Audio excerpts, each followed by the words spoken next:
Halo, assalamualaikum warahmatullahi wabarakatuh. Berjumpa lagi bersama saya di channel pembelajaran ini.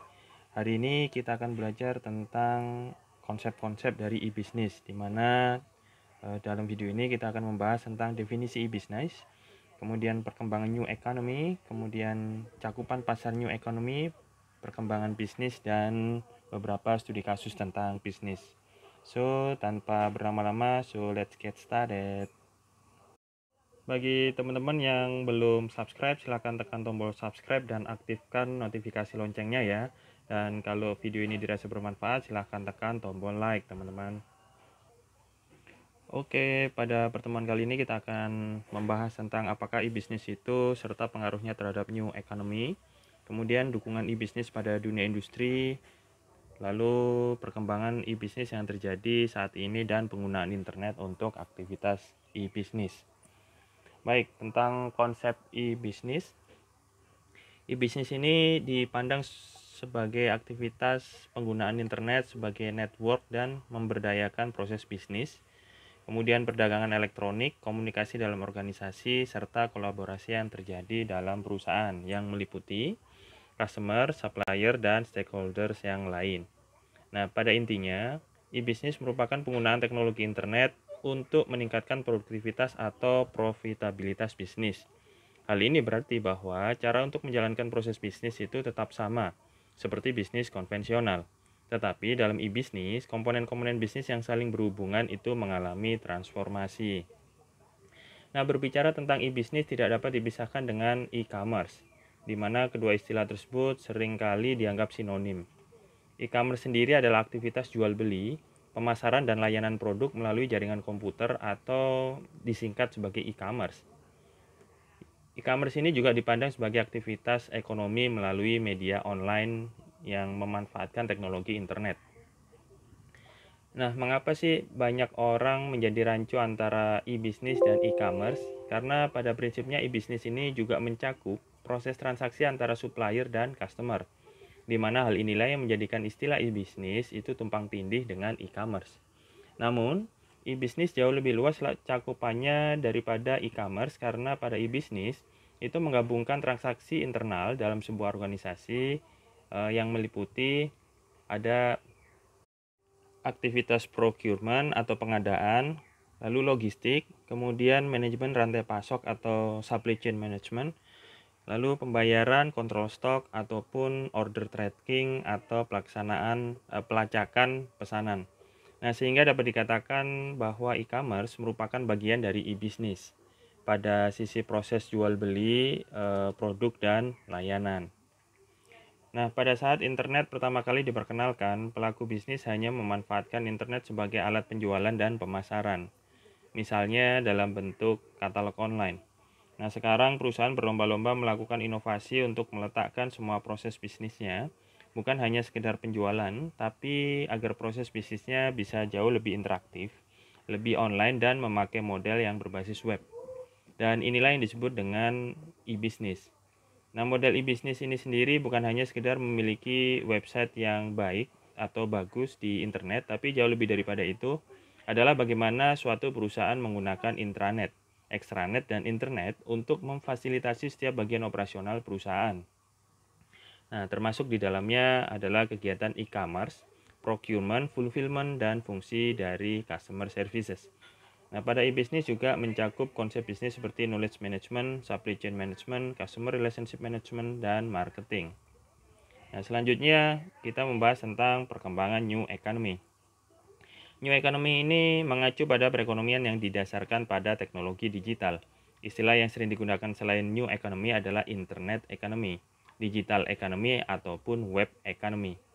New economy berdasarkan kepada kreasi dan sharing, inovasi dan kreativitas dalam memanfaatkan teknologi informasi untuk mengembangkan penjualan produk dan layanan, yang dimulai pada akhir abad 20 untuk menyongsong era milenium baru sebagai pemimpin yang akan mendominasi perkembangan ekonomi dunia.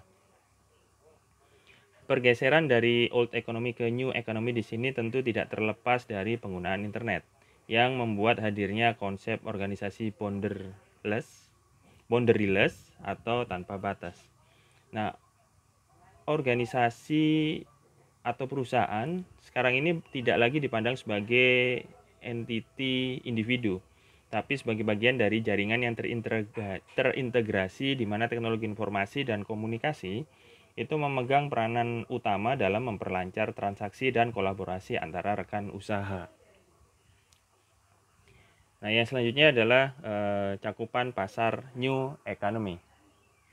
Dengan adanya pergeseran perekonomian dunia sehingga masuk ke dalam masa new economy, tentunya timbul suatu pertanyaan besar, yaitu seberapa luas pangsa pasar yang dapat dicapai.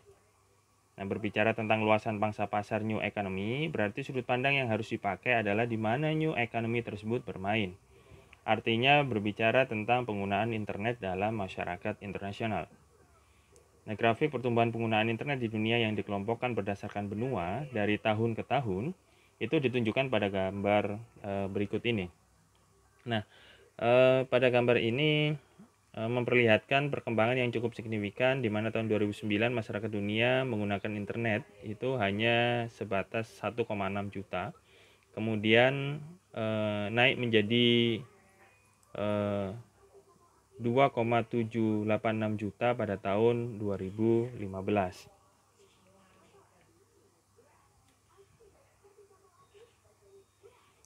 Nah, dari gambar ini sudah terlihat jelas bahwa dari tahun ke tahun terjadi peningkatan terhadap pengguna internet yang berdampak semakin luasnya peluang pasar new economy.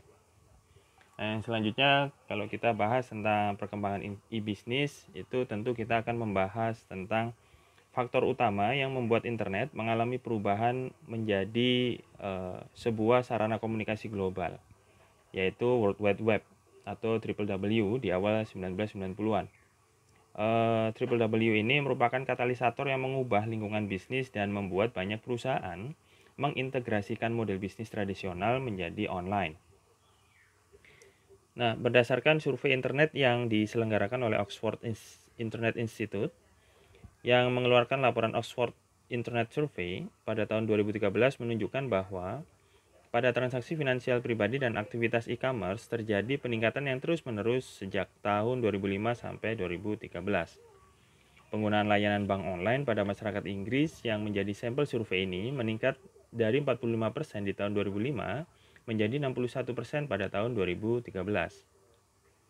Nah, peningkatan praktik perbankan online ini menunjukkan adanya peningkatan kepercayaan dalam keamanan di internet untuk melaksanakan transaksi keuangan. Aktivitas komersial ini merupakan salah satu area di internet yang menunjukkan peningkatan selama belakangan ini.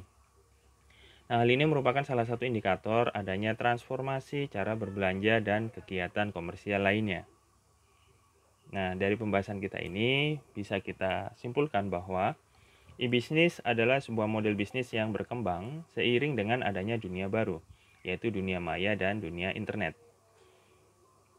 Di mana pada awal perkembangannya, pemanfaatan internet pada aktivitas bisnis hanya pada aktivitas jual beli saja, pemasaran dan layanan produk yang kemudian dikenal sebagai e-commerce.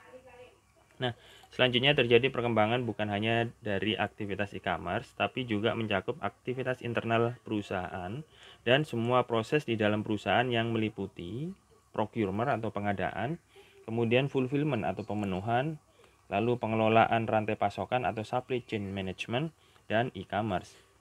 Nah, pemanfaatan teknologi digital ini telah melahirkan era baru yang disebut sebagai new economy, yang membuat pangsa pasar menjadi tanpa batas dan membuat pergeseran paradigma pada faktor ekonomi, bisnis, dan konsumen. Optimisme dalam pertumbuhan new economy menjadi bagian penting yang menggerakkan pelaku bisnis untuk terus meningkatkan pemanfaatan internet dengan melihat semakin besarnya pengguna internet di dunia. Nah, perkembangan e-bisnis ini berdasarkan berbagai macam laporan itu memperlihatkan bahwa aktivitas-aktivitas e-bisnis semakin terus meningkat baik dalam hal produk, pembelian produk secara online, penjualan online, dan pemanfaatan layanan perbankan secara online. Nah, itu tadi pembahasan kita tentang konsep dari e-bisnis. Nah, selanjutnya silahkan menyampaikan pendapat di kolom komentar tentang berbagai macam pertanyaan berikut ini.